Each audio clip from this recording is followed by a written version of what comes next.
Amazon shares jumped overnight after earnings went beyond the company's own expectations. The stock price gained more than 7% in after-hours trading. Amazon just reported $43.7 billion in quarterly sales. That is up 34% from last year. The world's largest online retailer bought Whole Foods in August. Now it is reportedly looking to make a move on drugstores. CBS News financial contributor Melody Hobson joins us. Melody, good morning.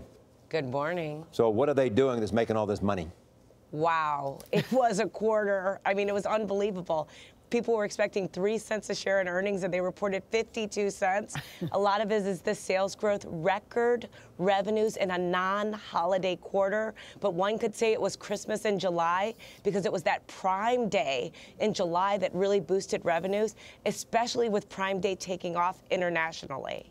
And the Whole Foods deal apparently had nothing to do with this money. Not really. They're saying about $1.3 billion in revenues came from Whole Foods after the deal closed. It kicked in a little bit on profits, but the really story is not what Whole Foods is today. It's what it's going to be. I went into a Whole Foods in Los Angeles yesterday. The first thing I saw were those Amazon lockers where you can ship your packages there. So that story is still to come. Well, now they're going from Whole Foods to wholesale pharmacy license in a dozen states. They want to get into the pharmacy business, and that's now leading to this CVS Aetna deal. I mean, just what would Amazon be doing?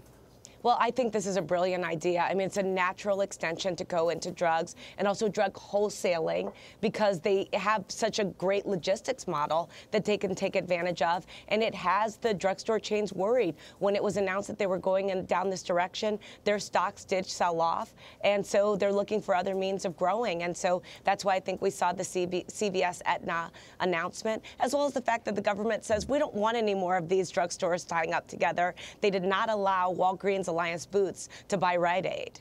So what else might they go into? Well, who knows? I mean, they have had logical extensions of what they do. I think first they're going to maximize this Whole Foods purchase and really bring this brick and mortar and online together. I think there are a lot of synergies there still to come. And so that's what I would be watching very, very closely. Yeah, at the same time, just think about their private label business. Go ahead. So Whole Foods, the cloud industry, maybe pharmacies. Is there any concern from anybody that outside of Amazon that they may be taking on way too much? I think there's always that concern. Anything can happen. This is not going to be straight up. I think they're going to, stub their toe from time to time. That's for sure. But what they've done so far is really, really smart. And they haven't been acquirers. Whole Foods was very unusual for them to do that deal. Everything else has really been a function of serving their customer. They've got all that competitive, they've got all that competitive concern. You see Walmart, rapidly trying to get its online machine up to speed. And one could say they're making retailers better. All right, so we're going to see Jeff Bezos on top of another turbine breaking open that champagne bottle. We know he knows how to do that. That's right. All right, Melody Hobson, always good to see you. Thank you so much for joining us this morning.